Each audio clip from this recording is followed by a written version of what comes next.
prazer que damos início hoje à nossa sexta apresentação da série de conferências virtuais do curso de Arquitetura e Urbanismo da PUC Minas.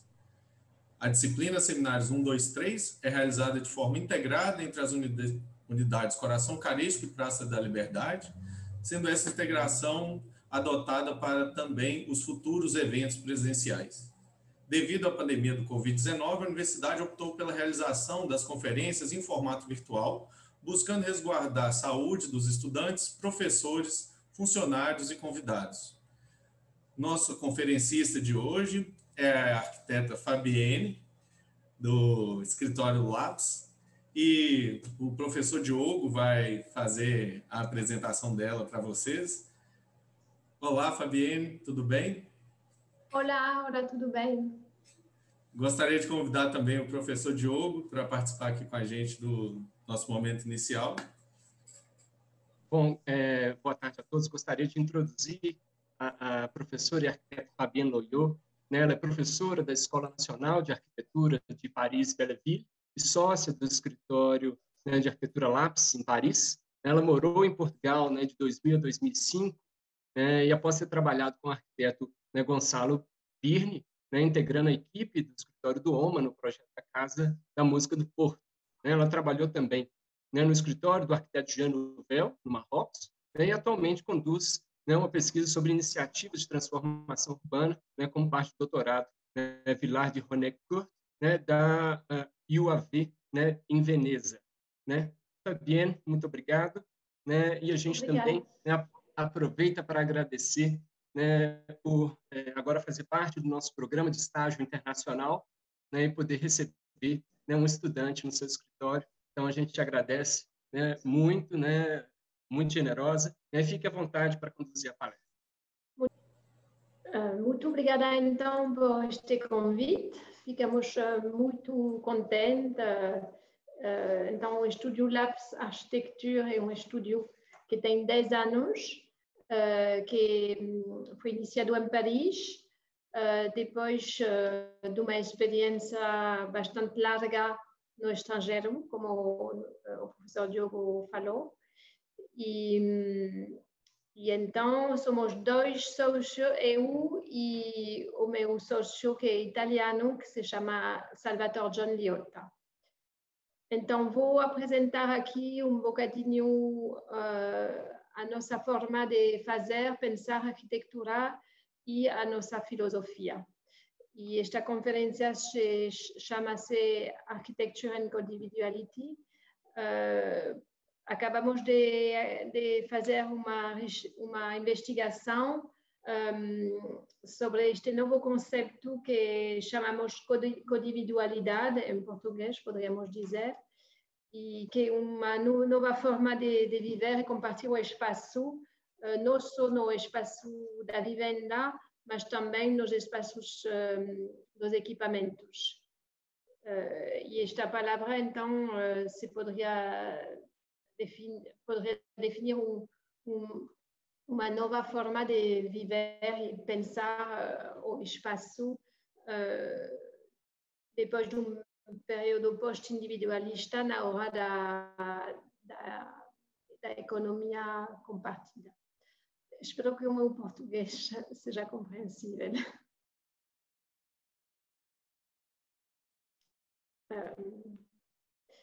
Acabamos então de publicar este livro que se chama What is Co-Individuality, e onde analisamos então esta particularidade dos espaços compartidos. Aqui vemos no slide o que pode ser o espaço privado, como se pode integrar, e o espaço comum que pode nascer, privilegiando então as relações entre as pessoas.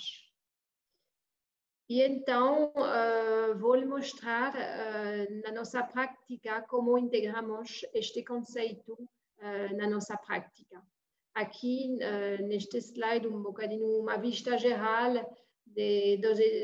da produção do ateliê nos últimos anos, que se concentra na maioria em 3 temas: os equipamentos culturais, as escolas e também a vivenda, as habitações. Vamos ver então edifícios culturais agora. Isso é um centro cultural e um espaço para associações no centro de Paris.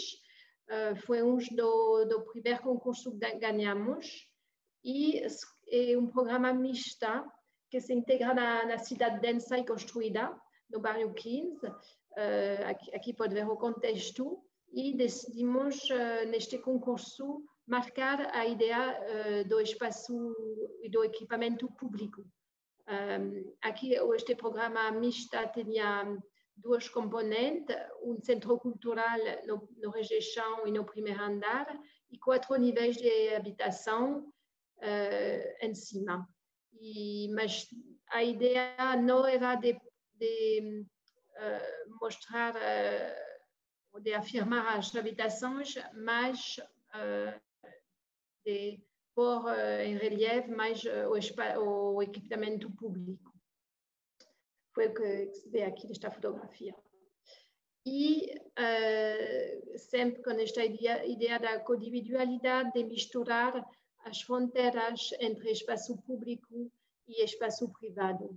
Aqui se vê a entrada, que se quer uma coisa muito aberta, que inicia as pessoas a entrar e, por isso, a parte com muito vidro, muita abertura. Aqui se vê a entrada. E aqui, rapidamente, a organização implanta na esquina. Então, a entrada principal com um hall sobre 3 níveis e o acolho na entrada e a sala principal no Rejeição e em cima, no primeiro andar, o resto do equipamento com várias salas de atividade. Aqui a abertura sobre o canto e a entrada com o banco de acolho que dá para a grande sala. Se vê a luz que baixa sobre o hall de entrada. Desenhamos todos os móveis para que sejam totalmente integrados no espaço e também detalhes de escada, detalhes de pormenores. E a história deste concurso foi um pouquinho particular porque o lote é muito pequenino, 450 metros quadrados, mas o tema do espaço e a pressão imobiliária em Paris é muito grande. Acho que é uma componente que talvez você não conheça tanto em Brasil, porque o espaço é maior, mas em Paris 1 metro quadrado conta muito. E por um programa assim tão denso, num lote tão pequenino, foi bastante difícil. Mas, apesar de tudo, nós queríamos oferecer espaços a mais e foi um bocadinho assim também que escolheram este projeto. Por exemplo, aqui é um espaço multimédia. São espaços que não estavam previstos no programa, mas que nós quisemos propor, porque depois de uma atividade, por exemplo, como essa no primeiro andar, as pessoas, as crianças, podem ter espaços a mais para ter momentos antes ou depois da atividade e poder encontrar-se. Aqui a grande sala, que tem também muita flexibilidade, porque tem umas cadeiras que se podem debaixo da cena e que então esta sala pode ter várias configurações. E em cima então são as habitações, que são habitações para jovens trabalhadores, então são habitações bastante pequeninas com um quarto, uma casa de banho. E também isso para a relação com o centro cultural que está embaixo e a possibilidade para eles de poder aproveitar destes espaços. Então, são mais 2 níveis com estas habitações e em cima um ático mais pequenino com umas vivendas sempre abertas para dos dois lados. E sempre nesta mesma filosofia de partilhar espaços comuns, decidimos de abrir umas cursivas sobre o exterior para poder aproveitar aqui de todo coração dentro do lote que está totalmente aberto, e assim temos a possibilidade de poder desfrutar deste espaço em comum, e no canto uma terraça em comum que tem o apoio de uma pequenina cozinha, e assim a gente pode organizar mini festas ou ter aperitivos, coisas deste gênero. Aqui se vê o edifício em secção, então, com os 2 níveis aqui do equipamento e os 4 níveis de habitações. Então, decidimos ter 2 fachadas totalmente diferentes. Então, uma fachada bastante mineral e fechada para as habitações, que vemos aqui em betão, e na outra, que vocês podiam ver antes, de vidro iluminada, para exprimir a ideia do lugar público. Aqui a vista do interior do edifício, que fica então totalmente aberto deste lado, que está no interior de uma corte que condivida com outros edifícios. E com jardim interior onde as pessoas podem ir se querem passar um momento. Os materiais, então, material difuso, translúcido, para dar esta ideia do equipamento, e estes caminhos exteriores, então, para que dão acesso a cada casa. Aqui, aqueles caminhos. E a vista sobre o terraço, que está compartilhado para todos os habitantes. E aquele terraço. O interior das casas, que são mínimas, então, são para jovens trabalhadores que podem ficar de 1 até 3 anos, até eles trovarem uma casa para mais tempo.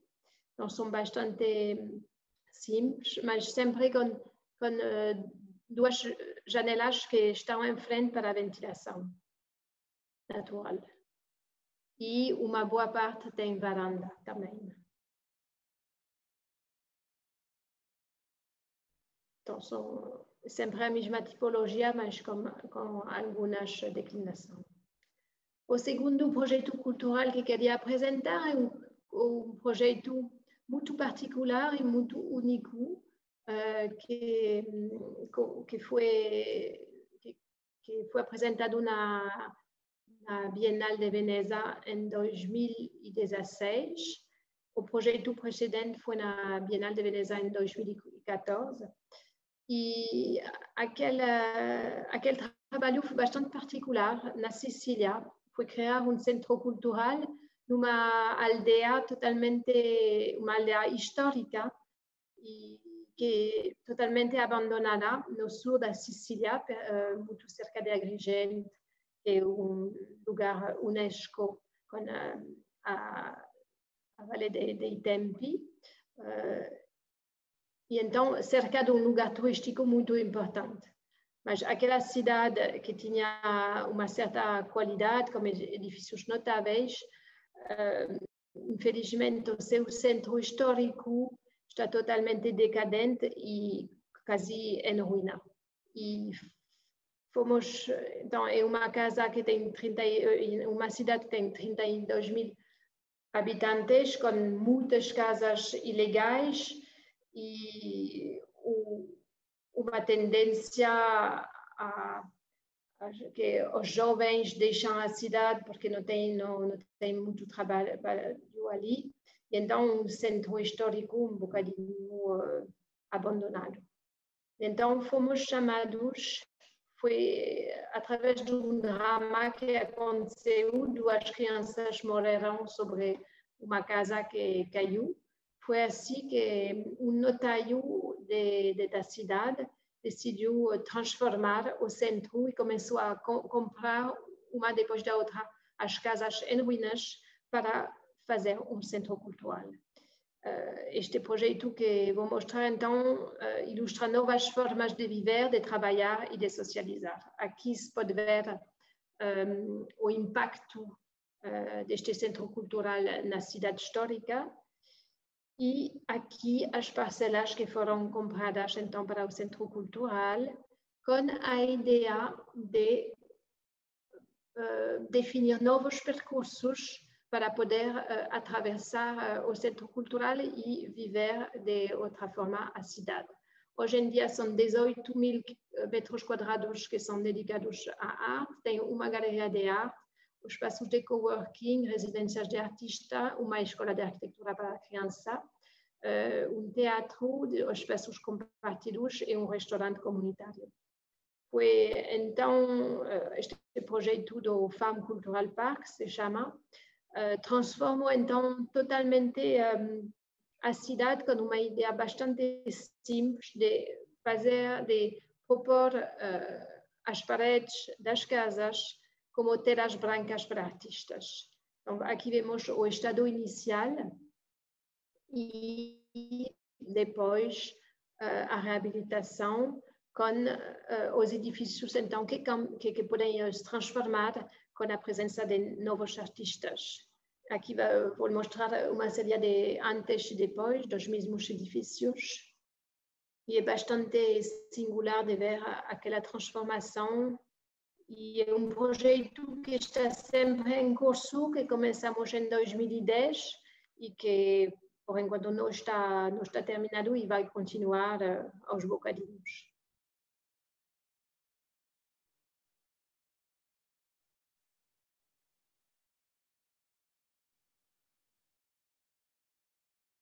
Então, aqui se vê as diferentes artistas. Depois tem sempre uma exposição temporária no interior, onde podemos ver aqui um exemplo.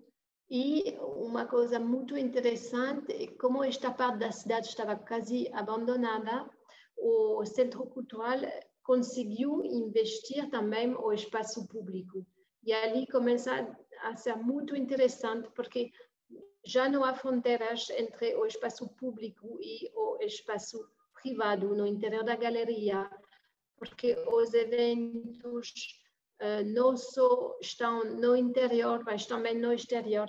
E isso permite realmente uma coisa muito bonita, que as pessoas se podem encontrar, não estão obrigados a entrar para poder participar. Isso forma uma nova forma de viver o espaço do Centro Cultural e também de viver, de conhecer o trabalho dos artistas que estão dentro e também fora nas ruas. E uma coisa muito bonita também é que havia todavia habitantes nestes bairros e foram realmente integradas e não houve este fenômeno de gentrification que podemos ver muitas vezes. Ao contrário, permitiu revitalizar totalmente o centro histórico e agora esta cidade que ninguém conhecia antes está no Lonely Planet como uma das etapas muito importantes em Sicília. E isso foi muito positivo para os habitantes que ainda estão no bairro. E aqui vou apresentar um projeto particular dentro da Farm Cultural Park, que foi a Escola de Arquitetura para Crianças.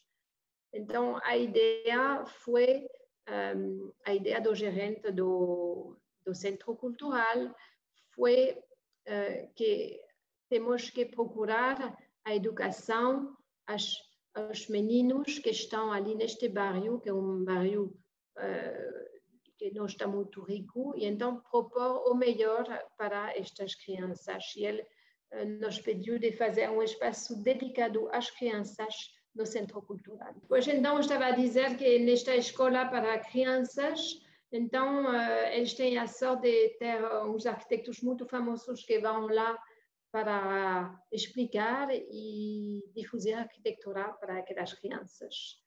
E então aqui se vê como o edifício muda de uma estação a outra, segundo os artistas que estão convidados. Então, este é o mesmo ângulo. E então foram muitos eventos culturais que aconteceram, mais de 100 artistas residentes, 4 concursos de arquitetura efêmera e uma Bienal Internacional de Arte Urbana.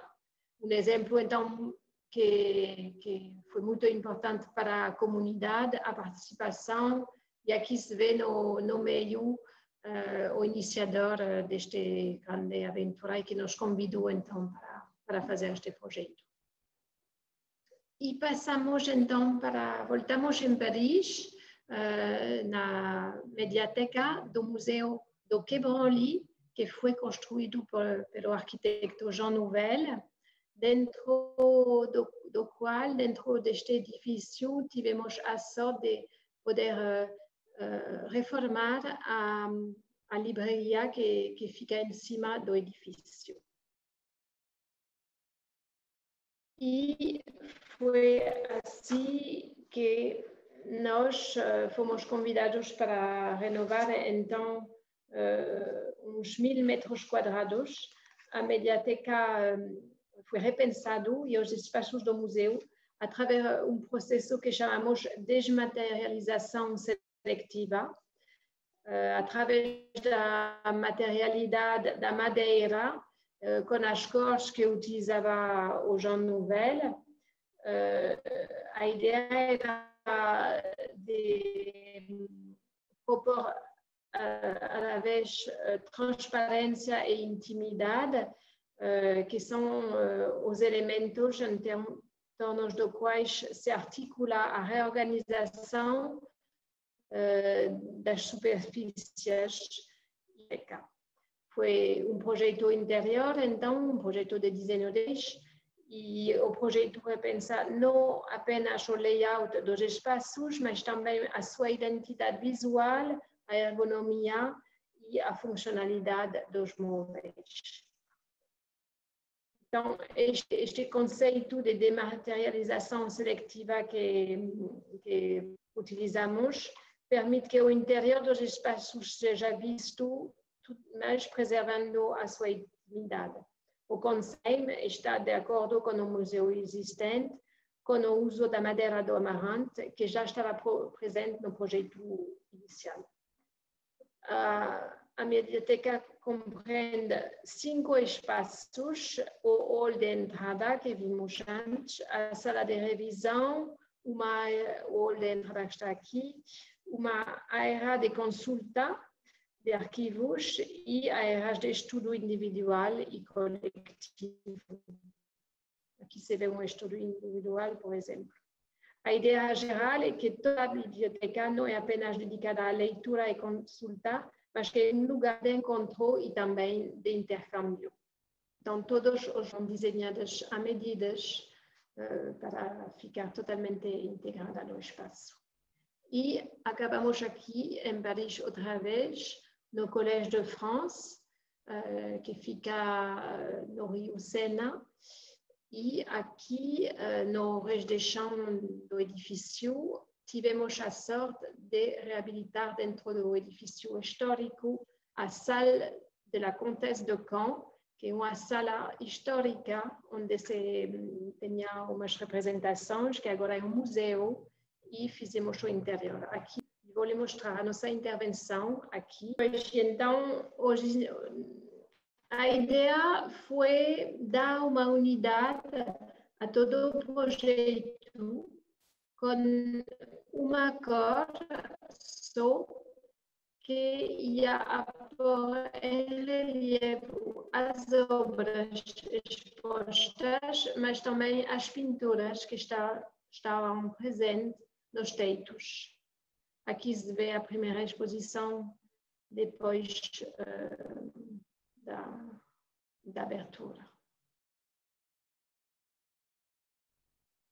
Um projeto muito simples, então aqui se vê o hall de entrada, com a ideia de invadir o espaço com esta luz azul.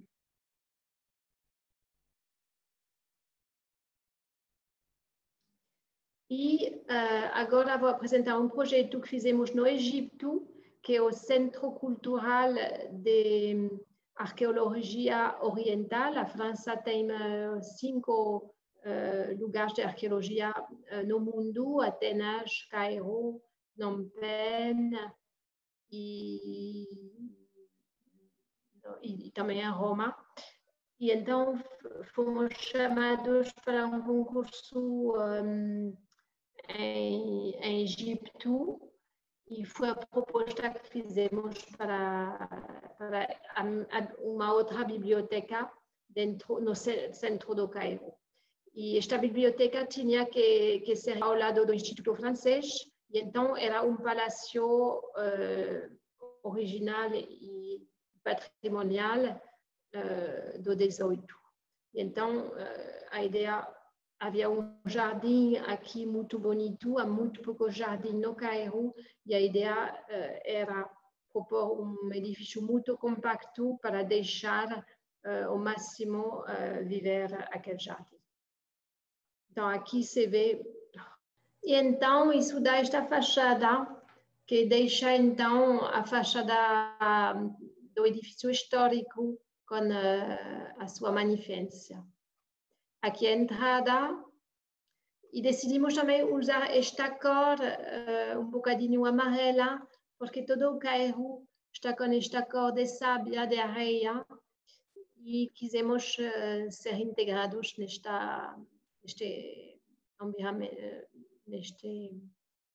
na cidade. O interior da biblioteca, com a ideia de uma grande parede e uma grande escada, que isso fez voltar à memória do edifício histórico, que tinha uma grande escada também sobre vários níveis, porque esta biblioteca, então, é uma extensão da primeira biblioteca do Instituto de Estudos Orientais.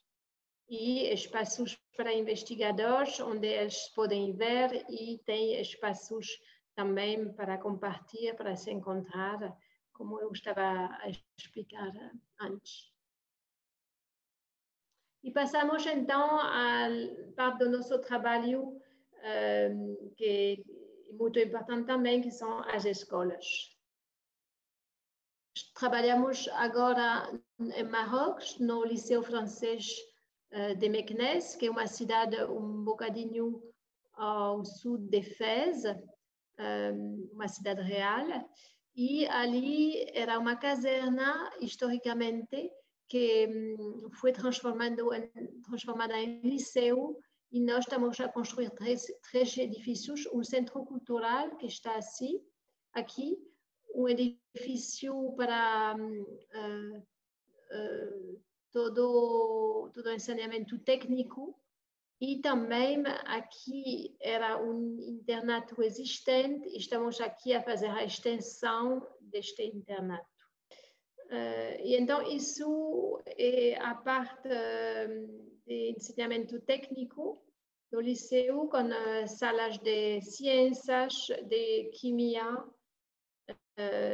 e salas de experimentação, então que é um edifício mais simples, mas no qual também trabalhamos muito na ventilação natural, com um edifício traversante e esta coluna da circulação no meio, com a luz difusa que vem daqui, e também um sistema de ventilação natural, com em cima destas paredes umas aberturas que permitem a circulação do ar.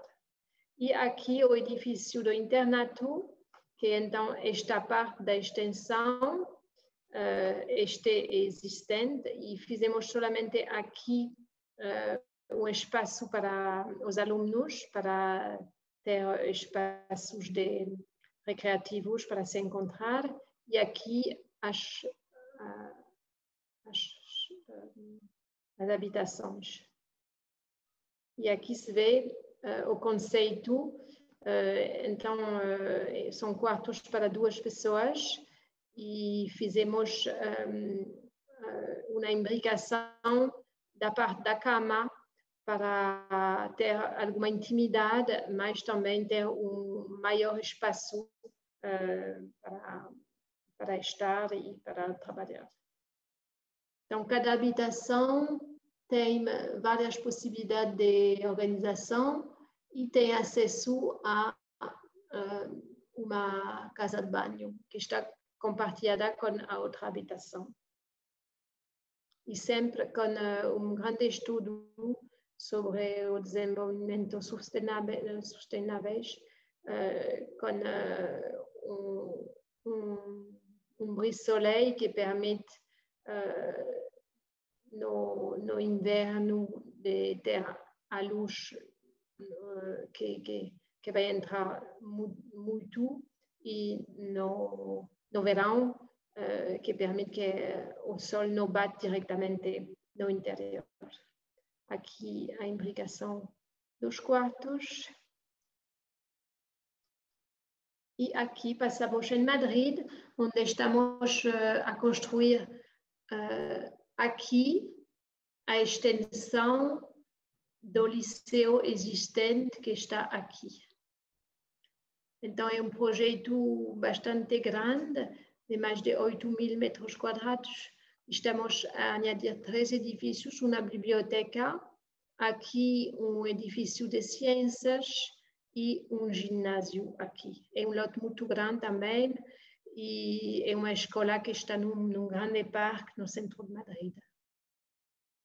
Aqui temos também a reabilitação de todo o edifício existente, que está dos anos 70, e aqui a extensão que colocamos como para voltar a fechar este pátio que não existia antes porque estava aberto, mas recriar um espaço interior para as crianças. Aqui a seção e aqui as fachadas. É um projeto que compartimos com o grande arquiteto Alberto Campo Baeza e, obviamente, a escritura das fachadas nota-se muito notável do arquiteto Campo Baeza e foi realmente uma sorte incrível de conhecer este maestro da arquitetura. E na parte sul, os espaços exteriores, e isto é a mediateca, a biblioteca do liceu, que é um edifício, então, em hormigão, com um pátio interior e uma sala de leitura muito interiorizada, com painéis translúcidos para iniciar a concentração e dar uma luz difusa e controlada. Aqui as salas de ensinamento, o espaço dos professores e aqui o ginásio. O ginásio que é bastante simples, com outra vez a luz regulada em cima, no teto, e umas salas de dança, ou a grande sala do ginásio, com uma compressão que tem uma vista quadrada sobre o exterior. Aqui uma escola de bairro no sul de Paris, que foi criada com o conceito. Então, uma escola de bairro com um conceito do pátio central para deixar jogar as crianças. Uns materiais bastante simples e sempre a ideia de poder ver dos dois lados das salas para dar qualidade para estes espaços de trabalho. O hall de entrada, mais uma escola perto de Paris, com a ideia de procurar um jardim interior que dá vistas dos espaços. Aqui se vê o jardim interior com as plantas que vão a crescer e o restaurante. E dentro de Paris, uma reabilitação, então, de uma creche para bebês. A entrada, todos os móveis foram desenhados à medida para qualificar estes espaços e dar uma qualidade para as crianças.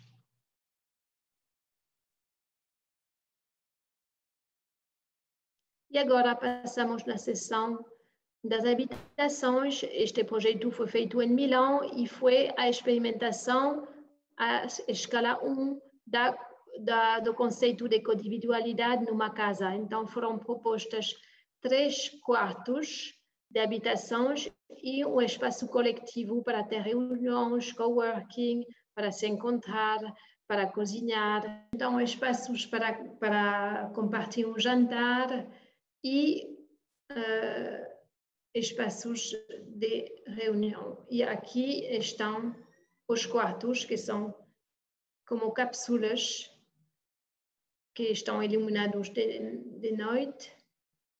E se vê aqui o interior, são realmente cápsulas mínimas que estão só para dormir e a grande parte é o espaço de encontro. E aqui em Paris, uma casa para estudante e fizemos também todos os móveis à medidas. É uma casa universitária para estudante de ciências.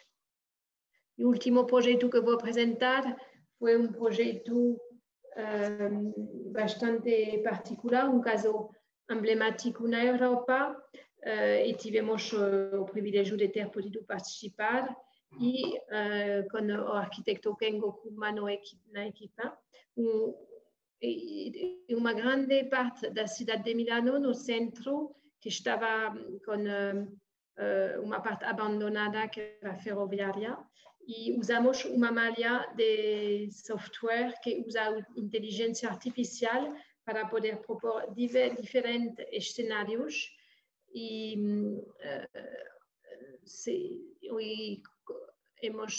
percebemos então todas as possibilidades e oportunidades que podíamos oferecer para a cidade. Trabalhamos em programas mistos, envolvimento, associação e a comunidade. Então, aqui os diagramas que foram imaginados e as perspectivas. Recuperamos uma parte do rio e os edifícios. E aqui acabo com esta apresentação. Ótimo, Fabienne. Desculpa. Sem problema. São os dramas da vida remota. Às vezes a internet prega as peças na gente. Incrível. Mas eu posso te falar uma coisa. Eu estava assistindo, apesar de ter tido uma queda ou outra, eu acho que pode tirar um pouco o seu prazer na apresentação, né? E ter que passar com mais rapidez por algo que você ia detalhar mais, mas não tira nenhum pingo de qualidade do trabalho, que é incrível. Eu estou aqui emocionado de ver o trabalho que vocês fazem e extremamente feliz de ter assistido a apresentação e agora conhecer vocês mais de perto através do trabalho que você mostrou para a gente. Muito obrigado, viu? Muito obrigada, muito obrigada. E nestas condições, então. Fabienne, eu abri o nosso chat aqui do lado e coloquei para o público, né, que eu tenho certeza que o pessoal está com vontade e querendo perguntar algumas questões aí para você a partir da fala. A Sofia Terra se inscreveu inicialmente. Sofia, você quer abrir a câmera, o microfone, para perguntar diretamente para a Fabienne?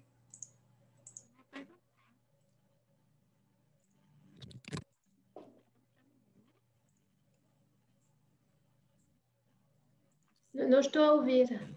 Sofia, eu acho que você ligou a câmera, o microfone ainda não. Ouvindo agora? Estamos ouvindo. Sim. Agora sim. Fabienne, a palestra foi maravilhosa, assim, eu estou completamente impressionada com a qualidade dos desenhos, dos renders, são, assim, perfeitos. E aí a dúvida que ficou... Eu não estou a perceber, a comunicação não está boa. O microfone está chiando, Sofia. Aí tá chegando muito chiado a fala.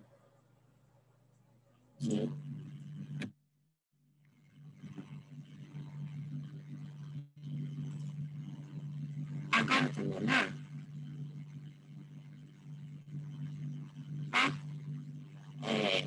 A dúvida que eu fiquei é com relação aos programas que vocês usam no escritório.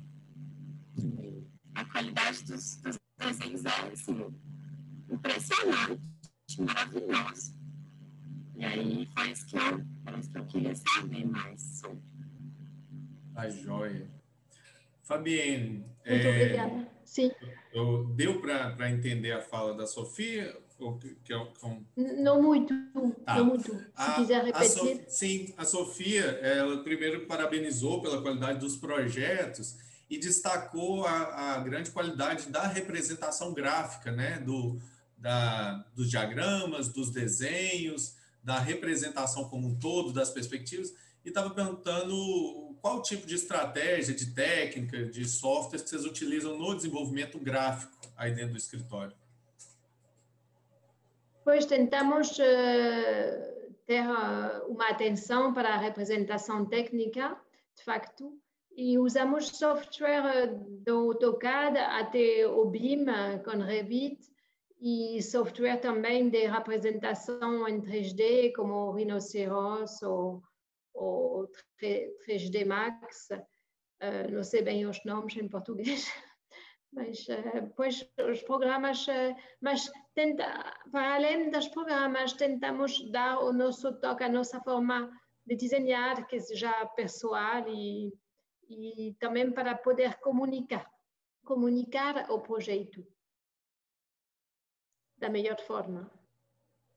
Não sei se conseguimos sempre, mas tentamos. É maravilhoso, eu estou assim, impressionada um dia para chegar lá. Obrigada. Muito bem, muito bem. Deu para entender bem os softwares no Brasil. A gente usa os softwares aqui, normalmente não se traduz, né? Igual na Espanha, por exemplo, que traduz o nome dos softwares, até nomes próprios. No Brasil, normalmente se usa os softwares com a nomenclatura, o nome original, que é como você disse também. Ok. Mas parabéns, e dá para perceber essa linguagem autoral que vocês têm na representação, nos desenhos, né? Não é um produto direto de software, né? É uma técnica desenvolvida mesmo, dá para ver que tem toda essa linguagem. E o Pedro, né, Pedro? Você está aí para perguntar também para a Fabienne. Quer abrir o microfone, a câmera aí, Pedro? Tá dando para ver aqui, Fernando? Tá. Ô Pedro, se você quiser perguntar... Pedro pode perguntar em português ou em francês, né, Pedro? Você que é bilíngue, que eu já sei, trilíngue. Não, eu vou falar em português mesmo. Mas, Fabienne, muito obrigado pela palestra, foi muito boa. Sim, eu gosto muito dos projetos do Lápis, acho eles, assim, realmente muito incríveis, igual a Sofia falou. E uma coisa que eu percebi, assim, pelo menos aqui no Brasil, durante a quarentena, é que muitas pessoas, elas estão fazendo meio que o oposto do que realmente fazem, que é migrar da cidade de volta para o interior. Tipo assim, porque agora, como a gente está explorando muito mais essa questão de home office, de trabalho remoto, então isso é uma tendência que a gente está vendo aqui. Como que você acha que assim, acontece uma coisa parecida na França ou não? E assim, como que você acha que essa questão pode impactar nas habitações coletivas, nas habitações compartilhadas? Pois foi mesmo no momento do confinamento que saiu o nosso livro sobre a codividualidade e foi um bocadinho divertido porque o Covid é quase a codividualidade, havia um jogo de palavras. Mas nós, ao contrário, pensamos que nestes momentos de crise, justamente temos que pensar em novas formas de que compartilhar este espaço e, por acaso, estou a viver numa residência que tem 500 habitações e temos espaços em comum. E o maior espaço em comum é o espaço exterior, que é um grande parque. E, obviamente, com as regras que existiam para o confinamento, não se podia fazer tudo, mas o facto de ter um espaço exterior assim para dividir ajudou imenso para poder suportar este período tão difícil. Assim que não pensamos que seja em contradição, ao contrário, pensamos que ainda mais temos que pensar em poder dar mais oportunidade às pessoas e isso poderia ajudar também em períodos de crise como este. Respeitando obviamente, as distâncias entre as pessoas e as medidas barreiras, não sei como vocês dizem. Sim. Obrigado. Obrigada. Obrigado, Pedro. Aline Vilela. Oi, tudo bem? Oi, Aline, tudo bem? Eu estou com 2 telas, vou ficar olhando assim, mas tudo bem. Bom, primeiro eu queria agradecer, né, o curso e a Fabienne, que eu achei muito, muito interessante. Todas as palestras estão muito interessantes, né? Achei muito interessante o projeto que você mostrou do Centro Cultural. Aqui no Brasil, a gente tem uma realidade também que a gente tem bastante esses espaços, né, de espaços onde as pessoas ocupam e que estão em condições muito, muito ruins de se viver, né? Mas a minha pergunta eu tenho uma pergunta que não tem muito a ver com os projetos que você mostrou. Eu queria saber um pouco sobre como que é o mercado de trabalho aí na França para as mulheres, né? Aqui no Brasil, a gente tem uma realidade em que a maioria das alunas que estão cursando o curso de arquitetura são mulheres, mas quando a gente vai para o mercado de trabalho, a gente vê a maioria, principalmente os nomes mais reconhecidos são homens, e a gente vê como que isso reflete até aqui num ciclo de palestras que tem 7 convidados, sendo que só 2 são mulheres. Eu queria saber um pouco mais como que é isso aqui, isso fora do Brasil, assim, se também acontece isso aí. Pois é um tema muito importante e obrigada pela questão, porque realmente, obviamente, eu sou professora, então, na Escola de Arquitetura aqui também, e também nós temos muitas alunas, mas temos que dizer que há muito poucas arquitetas depois que criam o seu estúdio, que conseguem poder, com todas as tarefas que têm, que conseguem poder viver com aquilo. E justamente é engraçada esta pergunta porque chamaram-me agora para fazer um novo curso na Escola de Arquitetura para falar desta condição de mulher no mundo da arquitetura e para tentar sair umas ideias para ajudar as estudantes a tornar-se arquitetas e poder fazer o seu trabalho como qualquer arquiteto, que seja homem ou mulher. E eu devo dizer que há várias formas, mas não diria que, por exemplo, na França agora saiu um prêmio da arquitetura feminina e eu acho que isso vai totalmente no contrário do que se deveria fazer, porque se começamos a fazer um prêmio da arquitecta, acho que ninguém poderia pensar a existência de um prêmio do homem arquiteto. E isso, então, me faz refletir muito, porque eu acho que nós temos que combater todas para chegar as mesmas oportunidades. E devo dizer que nas minhas experiências, que seja em Portugal com OMA ou com Jean Nouvel em Marrocos ou também em Paris, há que trabalhar mais, se tem que trabalhar mais para demonstrar mais, para chegar ao mesmo nível. Isso, você tem que ser preparada para isso. Mas isso vale a pena porque depois você sabe mais e tem que saber mais. Assim que temos que tomar isso como um desafio e não temos que sentir-nos... somos bem capazes e tão capazes como qualquer homem arquiteto. Somos, antes de ser mulheres, somos arquitetas. Sim, muito obrigada. Assim, eu acho que a gente partilha do mesmo sentimento e eu espero que um dia a gente realmente a gente consiga viver nesse mundo que a gente não tem que se importar se tem mais homens ou mulheres arquitetas, né? Reconhecidas como arquitetas, né? Porque o que você falou é certo. Nós somos arquitetos independentes de sermos homem ou mulher. Mas ainda há uma predominância, né? Pois, por no incrível olhar que dos pareça. outros. Pois. Oi? Nós temos você tem que abrir o seu escritório algum dia e Sim. participar a esta aventura para conseguir o equilíbrio. Sim. Vamos conseguir. Vamos sim.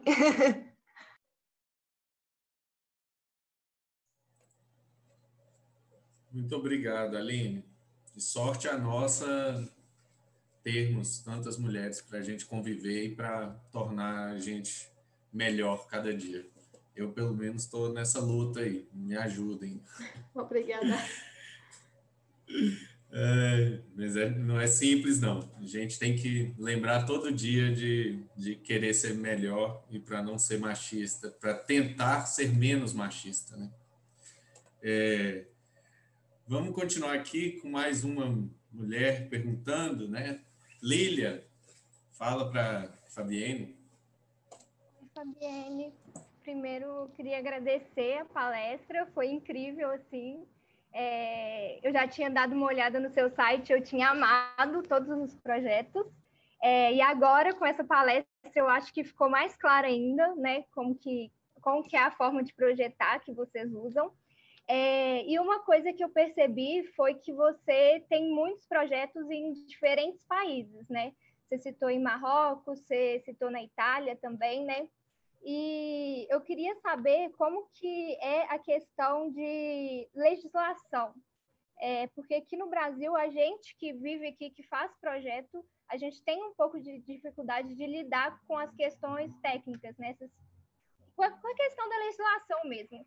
E aí eu queria saber como que é essa questão da legislação quando você está projetando em outro país, se isso é uma coisa que dificulta um pouco o projeto, ou, enfim, como que vocês lidam? Então, há 3 projetos que eu mostrei, Madrid, o Cairo e em Marrocos, são projetos que, afinal, são para o Estado francês, porque são liceus franceses fora, e no Cairo foi um Instituto de Arqueologia Oriental francês. Então, obviamente, tem ao lado da legislação para a licença de obra, mas as regras, digamos, de segurança, as regras para deficientes são aquelas francesas.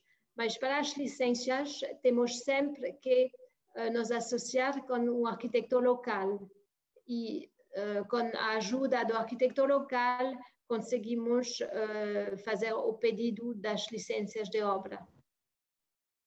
Mas tentamos adaptar-nos não tanto à legislação, mas ao clima e à forma de construir do lugar, para não propor umas tecnologias que não seriam capazes de pôr em obra, por exemplo, em Marrocos, onde está mais limitado que na Europa, por exemplo. Então, tentamos propor métodos de construir que sejam possíveis nestes países. Entendi. Tá. Mas com relação à questão técnica, assim, estando com outro arquiteto local não é uma coisa, um empecilho, né, para vocês? Desculpa? Oi, Lilian. Em relação à questão técnica, você coloca para ela técnica de materiais construtiva ou técnica de responsabilidade técnica? De responsabilidade técnica. Para a responsabilidade técnica, partilhamos a responsabilidade técnica com o arquiteto local. E normalmente ele, por exemplo, em Marrocos, como arquitetos franceses, não podemos firmar o projeto.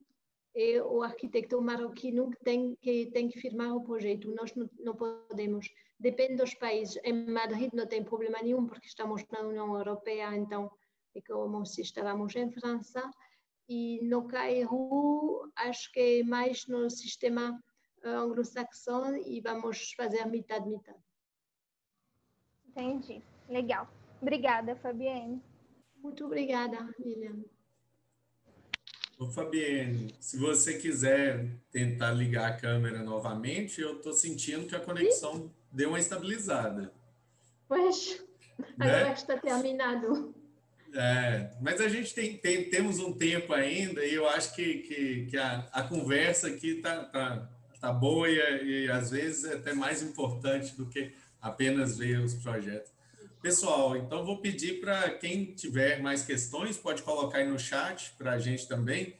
Enquanto vocês vão preparando as perguntas, aproveita, gente, porque não é todo dia que a gente tem pessoas e profissionais tão ilustres como hoje a Fabienne aqui com a gente.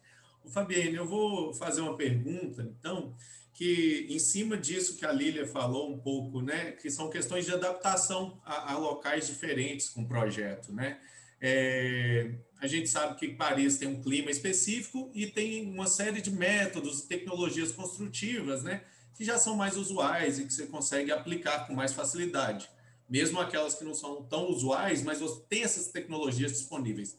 Quando vocês vão para os outros países desenvolver os projetos, né, como Marrocos e na Itália, né, você falou que vocês procuram se adaptar às questões climáticas. E essa adaptação às técnicas construtivas e esse entendimento e essa adaptação até mesmo, não só a questões técnico-construtivas, mas até questões culturais, de entendimento para o projeto, como que ocorre essa compreensão aí? Fiz tipo 2 perguntas em uma, né? Mas envolve questões de adaptação a um novo lugar, cultura e material.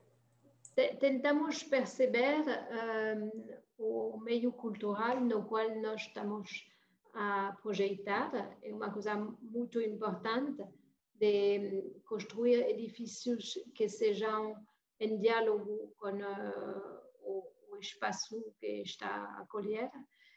E, por exemplo, que seja no Cairo, em Marrocos, vamos sempre no lugar primeiro para tomar a temperatura, digamos, visual, o ambiente, a cidade, o clima. E também temos uma equipe, além do arquiteto local, temos os engenheiros que nos vão aconselhar também sobre a parte técnica e tentamos sempre ter engenheiros locais também para ter para entrar na cultura do país no qual estamos a trabalhar. Parece é muito importante aquele aspecto cultural para conseguir chegar com um edifício bem construído que se integra bem e que as pessoas podem desfrutar, que se reconhecem e que há uma ressonância com o lugar. Perfeito. Não sei se respondi. Sim, respondeu. E em cima disso, e fazendo uma relação, nossa última palestra, nossa última conferência, na terça-feira, foi com o professor Christopher, que é um professor polonês e e atualmente está na Universidade de Sheffield, né, na Inglaterra, teve a palestra com a gente, e ele falou um pouco sobre essa relação do público e privado, né, e como que isso é percebido de forma diferente em cada cultura, em cada local, né? E eu vi que na sua fala tem muito essa relação do espaço público-privado e dos espaços de transição entre público e privado. E essa percepção muda muito, né, de lugar para lugar. Isso é uma chave de interpretação na hora de inserir o projeto, de pensar as transições externo, interno, público. Privado. Exatamente. E no mundo árabe, por exemplo, o espaço público quase não existe, como não se pratica o espaço público.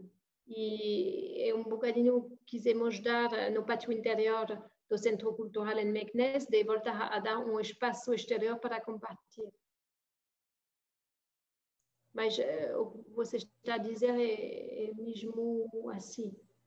Depende realmente da forma de compartilhar, de viver o espaço público. E ali o espaço intermediário entre público e privado pode ajudar para temporizar esta relação. Perfeito, perfeito. Pessoal, questões? Querem abrir o microfone, câmera diretamente? Vou mandar no chat. A gente seguir aqui. A gente tem mais alguns minutos ainda.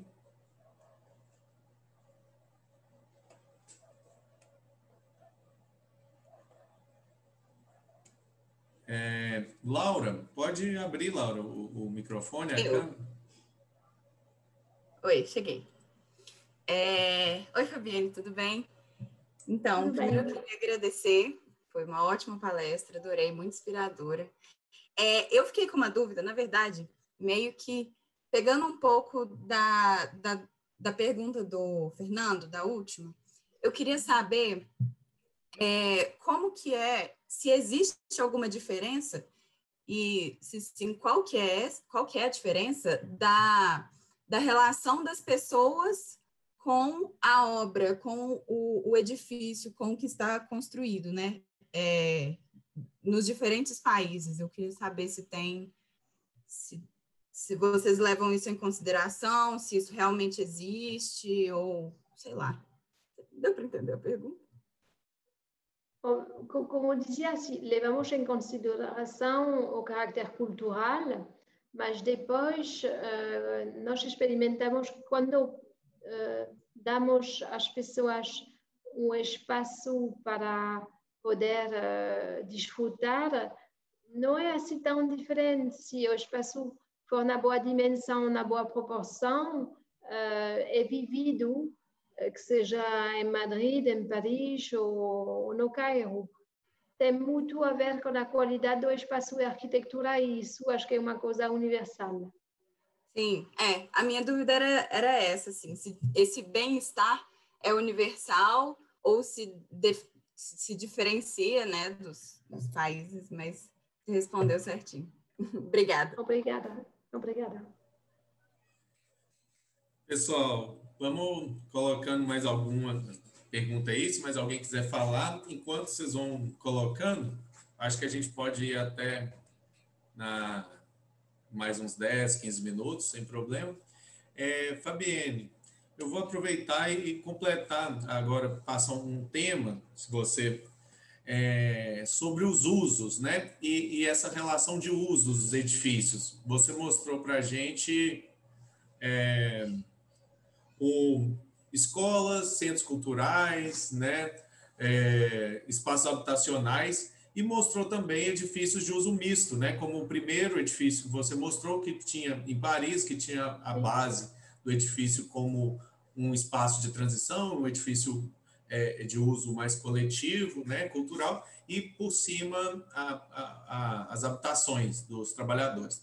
É uma tendência, você vê agora no seu trabalho, ou você percebe essa tendência nos projetos arquitetônicos, de se buscar essas integrações de uso misto, e vocês gostam disso, acreditam nisso, ou você percebe que segue igual, com usos bem determinados e tal?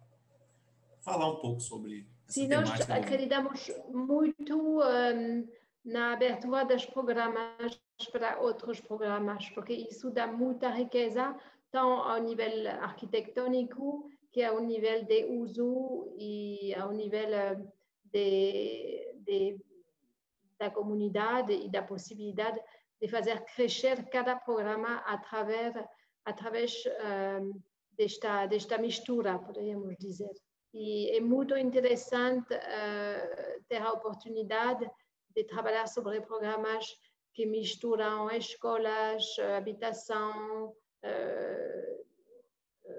centro associativo, por exemplo, porque podemos encontrar umas formas de fazer que a arquitetura seja compatível a vários níveis, e isso produz uma riqueza que é muito interessante. Muito bem. E você percebe um aumento na tendência desses edifícios agora? Sim, muito.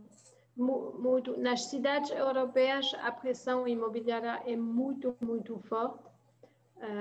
O metro quadrado é cada vez mais caro, e ter espaços a mais ou espaços assim é agora uma coisa muito rara e difícil.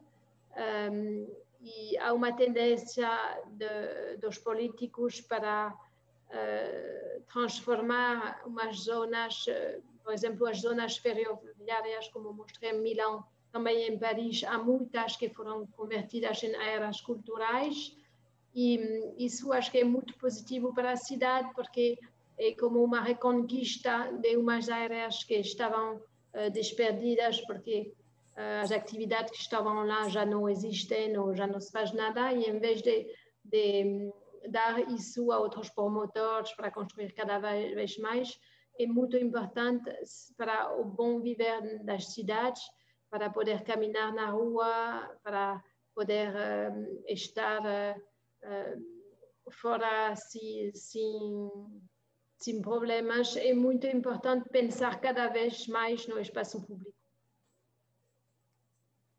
Perfeito. Também acredito nisso. Pessoal, temos questões? Mais alguém para a gente caminhar para o fim, então? Tudo bem, tudo bem. Se alguém quiser, ainda tem alguns minutinhos, mas vamos caminhar. Se algum outro colega, professor, quiser abrir a palavra também, estamos aqui à disposição mais alguns instantes. Fabiano, já vou abrir o Ivan. Sim. Ivan, pode abrir, Ivan. Fala.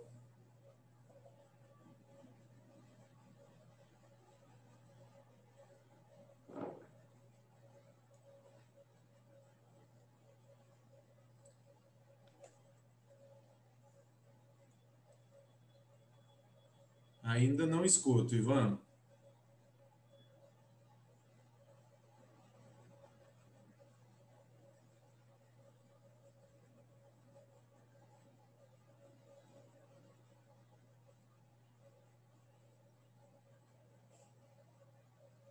Pois não estou a ouvir também. Oi, Ivan.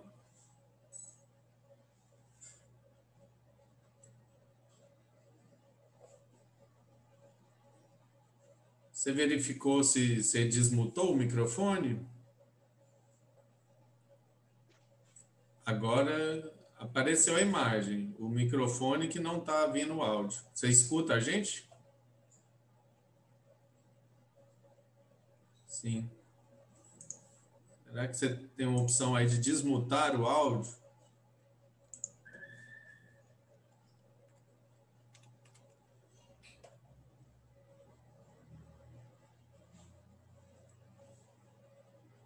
Parece que está com...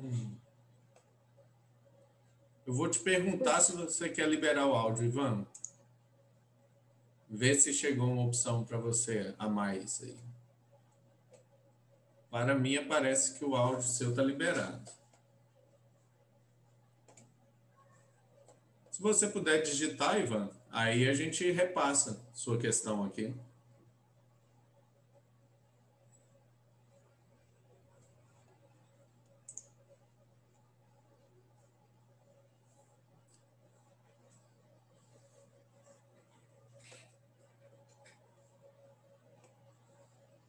Muito bem. Se você quiser colocar a pergunta via chat aí, também pode ser, tá, Ivan?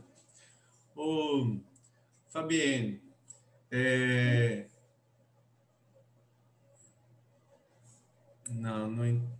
não estamos podendo ouvir ainda.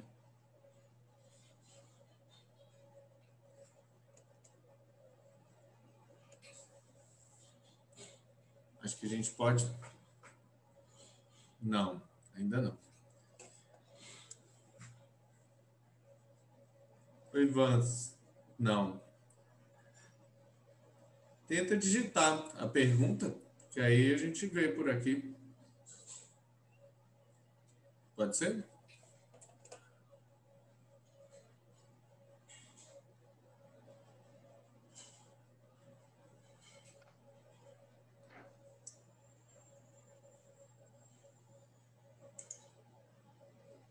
Acho que eu não quero digitar. Muito bem. Fabienne, eu quero começar aqui agradecendo mais uma vez a disponibilidade de você participar com a gente nessa sequência de conferências que a gente está realizando, né, de forma virtual, por enquanto, e já deixar feito um pré-convite para depois a gente seguir organizando, para você vir aqui pessoalmente, assim que for possível, também para fazer uma conferência com a gente, se possível, ficar um pouco de tempo a mais para a gente desenvolver uma atividade junto com os estudantes. Seria um grande prazer para a gente. Seria interessante fazer talvez um intercâmbio de estudantes ou com a Escola de Arquitetura também. Temos que falar disso com muito prazer e agradeço muito a paciência que vocês tiveram com a conexão, que finalmente agora está a funcionar. Temos que cruzar os dedos, porque realmente foi complicado, mas muito, muito obrigada por este convite. Vamos falando e vamos organizar algo. E esperamos que a pandemia não nos imponha de ficar em casa mais uma vez. Sim, sim. Como está a situação no Brasil agora? A situação aqui segue, o número até de óbitos segue alto, mas já numa curva descendente. Então, o índice de contágio, assim como o índice de novos casos e novos óbitos, vem numa descendente. E então, praticamente todas as cidades e estados, né, as províncias, estão em medidas de flexibilização, de volta de comércio, volta de atividades, e nesse momento estão se discutindo o retorno de escolas, de aulas presenciais para as crianças. Então, mas a situação aqui, a meu ver, não foi nada boa e não teve um bom tratamento, não. Né? Muitas pessoas, perdemos muitas pessoas e isso não tem preço. Né? Como que está a situação aí agora? Agora, em Paris, está a voltar a subir outra vez e não estão a falar de um segundo confinamento, mas talvez vão fechar outra vez os restaurantes, os bares. Estamos na dúvida disso. Mas agora toda a gente tem máscaras, não se pode sair sem máscaras, é obrigatório. E todos os alunos da escola têm máscaras também, não os pequeninos, mas a partir dos 10 anos, digamos. E estamos a viver com aquilo agora. A gente também Fernando. Oi. Fernando, agora você me ouve? Escutamos. E está ouvindo bem? Estamos ouvindo bem. Então eu acho que ainda dá tempo de eu perguntar. Dá. Bom, Fabienne, é porque me chamou a atenção que os projetos que você apresentou, vocês têm um cuidado, assim, uma abordagem muito profunda com a organização dos interiores. E eu queria saber se no trabalho de vocês isso é um fundamento, ou seja, se vocês fazem uma arquitetura, a maior parte do tempo, que conecta, né, a edificação, o edifício, o externo, com a organização interna, né, o pensar a organização do espaço interno com as finalidades que estão propostas nos projetos, né? Ou se não tem necessariamente essa obrigatoriedade, você não tem esse apego, né, por trabalhar a arquitetura, a edificação, a organização exterior e os espaços internos? Porque eu notei que você tem um capricho muito grande, né, com os interiores. Não percebi bem. Ele perguntou que ele percebeu que não só os edifícios, como um desenvolvimento externo e toda a arquitetura que você desenvolve, as inserções, né, tem um cuidado muito grande com os projetos interiores também, né, com o desenvolvimento dos ambientes internos nos seus projetos. Sim, sim, sim. Um grande grau de detalhamento e de execução. E aí ele queria saber se isso é algo definido na metodologia do escritório, que trabalha o externo e interno com esse mesmo grau de cuidado, prioridade. É verdade que temos grande cuidado para o detalhe.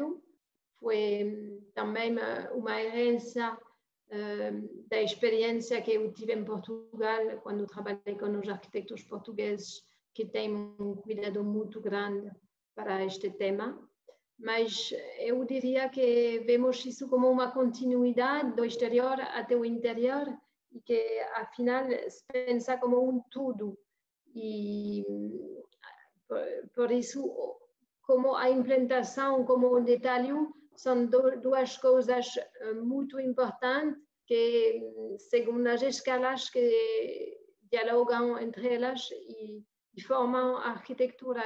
Eu acho que, por isso, nós tratamos o problema arquitetônico da grande escala até a escala minúscula, porque cada escala é importante e cada escala tem algo a dizer, e é isso que forma a arquitetura e que forma a cidade.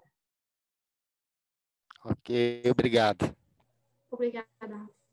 Muito obrigado, Ivan. Fabienne, pessoal, então vamos caminhando para o fim do nosso horário, né, e da nossa conferência de hoje. Mais uma vez agradecer e vamos começar a parceria, né? Muito obrigado por ter abrido espaço para um estudante nosso no seu escritório, né?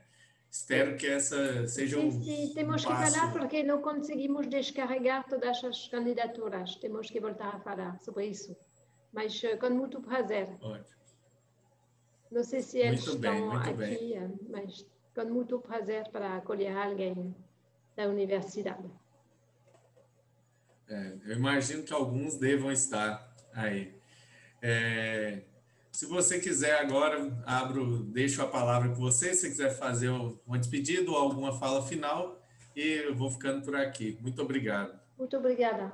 Então, mais uma vez, queria agradecer o convite, queria agradecer a todos os estudantes que tiveram a paciência de ouvir-me com tanta dificuldade, e foi realmente um prazer de discutir e falar com vocês. É sempre importante e sempre aprendemos muitas coisas com os estudantes, e é sempre um prazer. E se alguém tiver mais perguntas, podem escrever ao escritório e vamos responder, e ficamos em contato. Então, muito obrigada.